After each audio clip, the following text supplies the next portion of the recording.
मोदी जी द्वारा चलाई गई जो कल्याणकारी योजनाएं हैं जिनका लाभ भारत के प्रत्येक व्यक्ति ने लिया, उनको फिर से आपको याद दिलाने की जरूरत क्यों पड़ी? क्या वो इतनी इफेक्टिव नहीं थी कि लोग उसे याद रखें? इफेक्टिव इतनी है कि वो स्वयं जानते हैं। जय हिंद दोस्तों, आप देख रहे हैं रिपब्लिक रेंसा और मैं हूं आपका दोस्त रिजवान मुनी। आज हमारे साथ में है एक बहुत ही विशेष पर्सनालिटी। विशेष इसलिए कि वो भाजपा के एक बहुत ही मजबूत और जिम्मेदार पद पर सुशोभित है। मेरे साथ में है कमलेश मिश्रा जी। कमलेश मिश्रा जी के बारे में बता दूं कि कमलेश मिश्रा जी क्षेत्रीय अध्यक्ष हैं और इनके अंडर में लगभग 15 जिले आते हैं और जिनकी जिम्मेदारी भाजपा ने इनके कांधों पर, इनके मजबूत कांधों पर दे रखी है।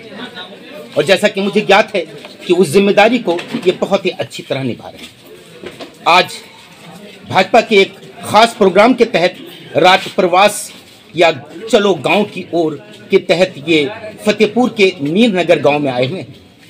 आइए पता करते हैं कि यहाँ आने का इनका मेन उद्देश्य क्या है। तो सबसे पहले मिश्रा जी, आपका हमारे चैनल में बहुत बहुत स्वागत है और हमारे इस क्षेत्र में भी आपका स्वागत है। आज यहाँ पर आने का क्या उद्देश्य है? क्या हम ये समझें कि इलेक्शन को ध्यान में रखते हुए भाजपा अपने लोगों को गांव-गांव भेज रही है? नमस्कार, बहुत बहुत धन्यवाद आपका। भारतीय जनता पार्टी हमेशा सतत प्रयत्नशील रहती है। हम सामाजिक क्षेत्र में, राजनीतिक क्षेत्र में काम करते हैं, लेकिन हमारा सेवा का भाव है। सेवा ही संगठन के नाते भी हम लोग कार्यक्रम करते रहते हैं। हम अन्य राजनीतिक दलों से इसलिए भी भिन्न हैं कि आज चुनाव निश्चित रूप से निकट भविष्य में है, लेकिन इसके पहले भी हमने गांव में चौपालें लगाई हैं, गांव में संपर्क किया है। अभी कुछ दिन पहले महासंपर्क अभियान के नाते हम गांव-गांव में एक एक घर जाने का हमने प्रयास किया है। अभी क्या है, निकट भविष्य में चुनाव है, लेकिन हमने हमारे केंद्रीय नेतृत्व ने, हमारे प्रदेश नेतृत्व ने एक अभियान ले रखा है, गाँव चलो बूथ चलो। भारतीय जनता पार्टी ने अपनी रचना बूथ पर ही नहीं, प्रत्येक पन्ने का एक प्रमुख बना रखा। 60 वोटर अर्थात लगभग 12 से 15 परिवारों की भी एक व्यक्ति को जिम्मेदारी दे रखी है। उसके निमित्त हम लोग निकले हैं और हम नहीं, पूरे भारत में, पूरे उत्तर प्रदेश अवध सहित पूरे भारत में भारतीय जनता पार्टी का एक एक पदाधिकारी, वह चाहे कार्यकर्ता है, चाहे बूथ अध्यक्ष है, चाहे वह प्रधानमंत्री जी से लेकर सारे लोग गांव-गांव संपर्क अभियान के नाते, गांव चलो बूथ चलो के नाते हम सब गांव में जाए। मतलब मोदी जी द्वारा चलाई गई जो कल्याणकारी योजनाएं हैं जिनका लाभ भारत के प्रत्येक व्यक्ति ने लिया, उनको फिर से आपको याद दिलाने की जरूरत क्यों पड़ी? क्या वो इतनी इफेक्टिव नहीं थी कि लोग उसे याद रखें? इफेक्टिव इतनी है कि वो स्वयं जानते हैं। जिस व्यक्ति को माननीय मोदी जी ने प्रधानमंत्री आवास के नाते उनको आवास दे दिया, जो वह सदैव उस घर के नीचे, उस छत के नीचे रह रहा है, जब उसकी माँ, बूढ़ा माँ बाप बीमार होता था, जब बारिश का मौसम आता था, जब उसका बीमार बच्चा घर में होता था और उसके छप्पर से, टूटे हुए छप्पर से पानी की बूंदें गिरती थी, वह मोदी जी को कब भूल सकता है? वो उस आवास को कैसे भूल सकता है? उसके हम लोग सिर्फ उनसे संपर्क करने के लिए, उनसे चर्चा करने के लिए निकले, याद दिलाने नहीं, चर्चा करें। भाजपा के अनुसार राम राज आ गया है। राम राज में क्या अब लोगों को कोई तकलीफ न होगी? क्या भेदभाव खत्म हो जाएगा?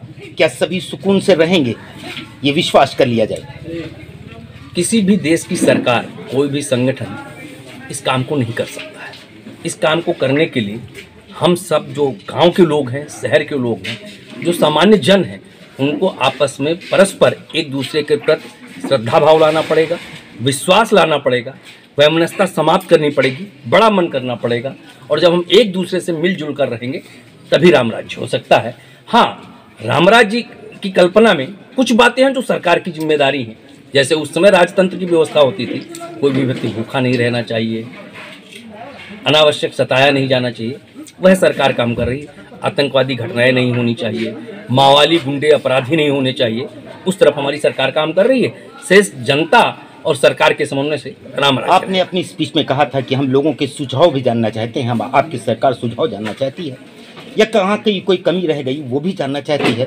यदि यहाँ पर कोई इतना लेट आप इस काम के लिए पहुँचे, अगर कोई कहता है कि ये कमी रह गई, तो आपको समय कहाँ है? बिल्कुल नहीं, हम लोग बहुत एक महिला ये कहती है कि आपने सिलेंडर तो मुझे दिया, लेकिन वो इतना महंगा हो गया, मैं उसे फिर भरवा नहीं सकती। एक कल्पना करें कि सिलेंडर अगर किसी व्यक्ति को लेना हो, क्या इस गांव में किसी व्यक्ति के पास सिलेंडर रहा होगा? नहीं रहा होगा। आप ध्यान में करें, गन्ने का मूल्य क्या रहा होगा, आज गन्ने का मूल्य क्या है, कल्पना करने की जरूरत है। हमने प्रति व्यक्ति आय भी बढ़ाई है। लोगों की आय, आज गांव में एक मोटरसाइकिल नहीं थी, आज हर व्यक्ति के घर में मोटरसाइकिल है, आज हर हाथ में मोबाइल है। ये हमारी सरकार की उपलब्धता है। हमने लोगों के जीवन स्तर को सुधारा है। मोदी जी के तहत चलाई गई तमाम कल्याणकारी योजनाओं में कमलेश शुक्ला जी को ज्यादा क्या अट्रैक्ट करती है? कमलेश मिश्रा जी को? कोई बात नहीं, हमने पहले ही बताया, अभी मैं जब आपके सामने विषय रख रहा था आपको, कि हम अंत्योदय पर काम करते हैं। हम अंतिम पंक्ति में गरीब, जो सबसे गरीब व्यक्ति है, उस गरीब व्यक्ति का जीवन स्तर कैसे उठे। हमारे यहाँ पंडित दीनदयाल उपाध्याय जी ने जो कहा कि हमें दरिद्र नारायण की सेवा करनी। दरिद्र नारायण कौन है? जो गांव का सबसे गरीब व्यक्ति, जिसकी तरफ किसी का ध्यान नहीं जाता है, उसको अनाज कैसे मिले, उसको किसान सम्मान निधि कैसे मिले, उसका जीवन स्तर कैसे ऊपर उठे, उसके बच्चे को पढ़ाई कैसे कराई जाए। उस बच्चे की पढ़ाई के लिए अभी आप एजुकेशन की बात कर रहे थे, याद करें प्राथमिक विद्यालयों में किस प्रकार की परिस्थितियां होती थी, आज किस प्रकार की परिस्थितियां हैं। बच्चे पढ़ने नहीं जा पाते थे, छोटे नौनिहाल बच्चे गर्मियों सर्दियों में, क्योंकि कपड़े नहीं होते थे। हमने उनको गर्मी में पहनने के भी कपड़े दिए हैं और सर्दियों में स्वेटर भी दिया है हमारी सरकार ने, जिससे वह पढ़ने जा सके, उनका एजुकेशन का स्तर ऊपर उठ सके। वो लोग जो आज तक भाजपा से नहीं जुड़े हुए थे, उन्हें भाजपा से क्यों जोड़ना चाहिए? क्या कारण है, क्या विशेषता है, क्यों जोड़ना चाहिए? हमारी सरकार की जो जन कल्याणकारी योजनाएं, जिस प्रकार से भारत विश्व में विश्वगुरु बन रहा है, भारत का यश कीर्ति सम्मान बढ़ रहा है।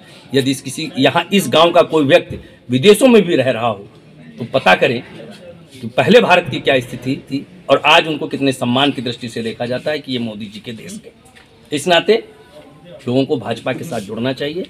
और भारत की जो हमने कहा कि हमारी कल्पना है कि सबसे गरीब आदमी का भी जीवन स्तर उठना चाहिए, ऊपर बढ़ना चाहिए, वह भी योग्यतम। मिश्रा जी, ये ग्रामीण भारत माता की किसानों की जो समस्या है आजकल बहुत हाईलाइट है, उसके बारे में कुछ कहना चाहेंगे आप? हमने प्रयास किया है कि जो किसानों की समस्याएं हैं उनका जीवन स्तर ऊपर उठे। बहुत सारे प्रकार के इस वक्त दिल्ली बॉर्डर पे जो लोग इकट्ठा हैं, किसान इकट्ठा हैं, एक नैरेटिव क्रिएट करने के लिए कुछ ऐसे तंत्र हैं जो इस प्रकार का काम करते हैं। जो गांव का किसान है वो अपने खेत में काम कर रहा है, जो प्रायोजित लोग हैं वह सड़कों पर है। मतलब किसान। आप देख रहे थे, सुन रहे थे कमलेश मिश्रा जी को, जिन्होंने मेरी बातों का बहुत ही साफ साफ और पूरे भरोसे के साथ संपूर्ण जवाब दिया।